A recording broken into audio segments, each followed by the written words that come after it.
Saudara-saudari, marilah kita mendengarkan renungan dengan judul Menerima atau Menolak Yesus, yang berdasarkan pada Injil Lukas bab 4 ayat 23. Maka berkatalah Yesus kepada mereka, "Tentu kamu akan mengatakan pepatah ini kepadaku, 'Hai tabib, sembuhkanlah dirimu sendiri.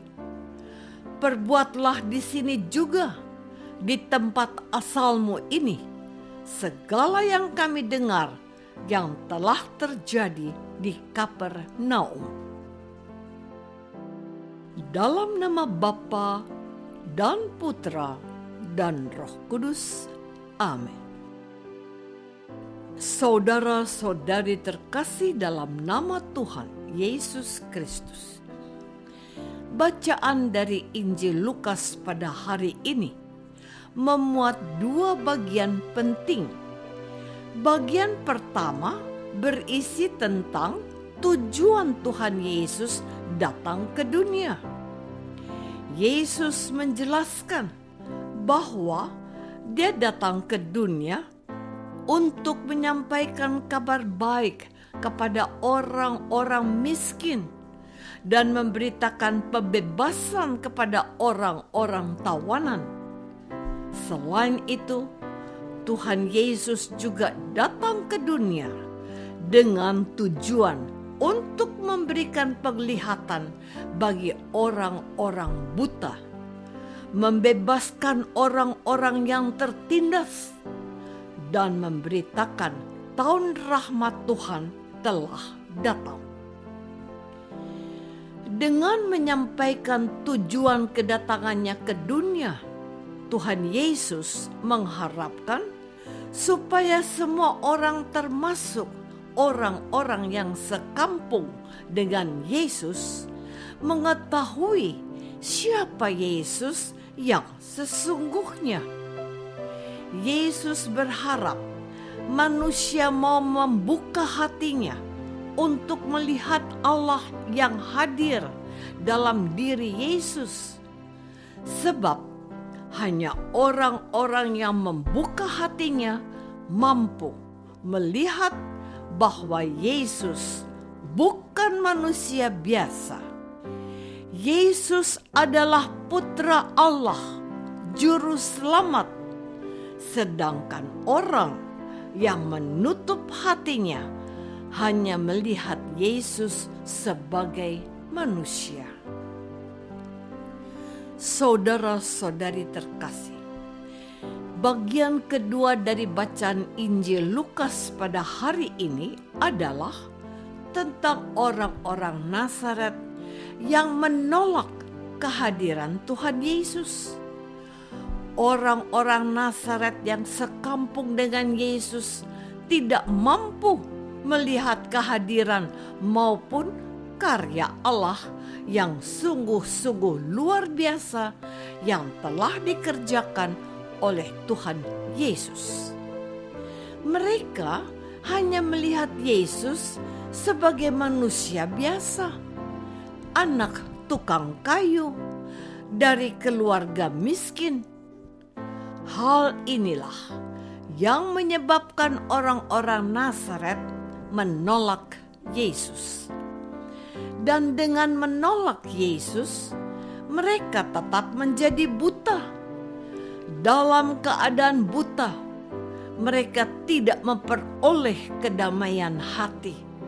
Sebab hati mereka sudah dipenuhi oleh rasa benci, iri, dan sombong. Akibatnya, hidup mereka seperti orang-orang di penjara yang tidak bebas. Padahal, jika mereka mau menerima Yesus, Yesus dapat membawa mereka kepada Allah yang mampu membebaskan mereka dari rasa iri, benci, dan kesombongan. Selain itu, orang-orang Nazaret tidak mampu melihat dan mengalami kebaikan Tuhan. Sebab ketika mereka menolak Yesus, Yesus pun enggan membuat mujizat.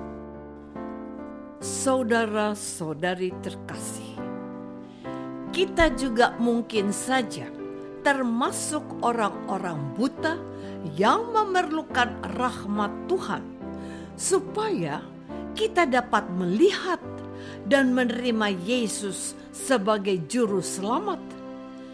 Tidak seperti orang-orang Nazaret yang menolak kehadiran Tuhan Yesus hanya karena latar belakang Yesus. Sebab mata hati kita seringkali dibutakan oleh dosa dan kejahatan. Terlalu sering kita melihat, mendengar, atau membaca berita-berita tentang kejahatan, sehingga tanpa sadar kita melakukan kejahatan yang sama. Misalnya, ada petani yang menutup air ke sawah tetangganya. Akibatnya, padi di sawah tetangganya menjadi kering dan mati. Sedangkan padi miliknya menjadi sehat dan panenan melimpah. Petani itu tidak merasa bersalah sebab tetangganya itu pernah melakukan hal yang sama. Inilah salah satu contoh bahwa kita termasuk orang buta. Kita juga termasuk orang-orang yang membutuhkan pembebasan dari rasa benci, rasa iri hati, maupun rasa sombong. Dengan terus menolak atau mengabaikan Yesus, maka kehidupan kita pun akan jauh dari rasa damai dan sukacita. Hanya dengan menerima Yesus, hidup kita akan damai, walaupun ada penderitaan dan masalah. Kita juga termasuk orang-orang miskin yang membutuhkan rahmat Yesus. Saudara-saudari terkasih, menerima atau menolak Yesus adalah pilihan yang akan menentukan masa depan kita.